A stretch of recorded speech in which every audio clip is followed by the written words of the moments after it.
ഈശോ ഏറ്റവും സ്നേഹിക്കുന്ന എൻ്റെ പ്രിയ സഹോദരങ്ങളെ, മംഗളവാർത്താകാലത്തിൽ ഉടനീളം അദ്ദേഹത്തിൻ്റെ വാക്കുകളാണ് നാം കേൾക്കുക, ധ്യാനിക്കുക. പ്രൗഢഗംഭീരമായതോ പ്രതിധ്വനിക്കുന്നതോ അല്ല അദ്ദേഹത്തിൻ്റെ പ്രത്യേകത. തികച്ചും ശാന്തമായ സ്വരം. ഒരു പക്ഷേ ഈ കാലഘട്ടത്തിൽ അദ്ദേഹം ജീവിച്ചിരുന്നെങ്കിൽ ഒരു വലിയ മോട്ടിവേഷൻ സ്പീക്കറാകുമായിരുന്നു. അദ്ദേഹമാണ് നമ്മുടെ സ്വന്തം യെശയ്യാ പ്രവാചകൻ. ക്ലേശത്തിലും അടിമത്തത്തിലും കഴിഞ്ഞ ഇസ്രായേലിൻ്റെ പ്രത്യാശയുടെ മോട്ടിവേറ്റർ. ഒരൊറ്റ മോട്ടിവേഷനെ അദ്ദേഹം കൊടുത്തുള്ളൂ.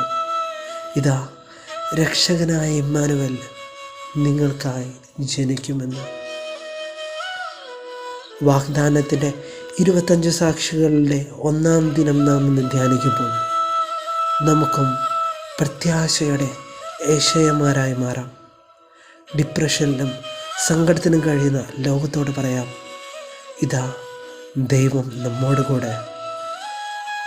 ഈ വചനധ്യാനം ശ്രവിക്കുന്ന ഓരോ മക്കളെയും ദൈവം സമൃദ്ധമായി അനുഗ്രഹിക്കട്ടെ എന്ന് ഞാൻ പ്രാർത്ഥിക്കുന്നു. ആമേൻ.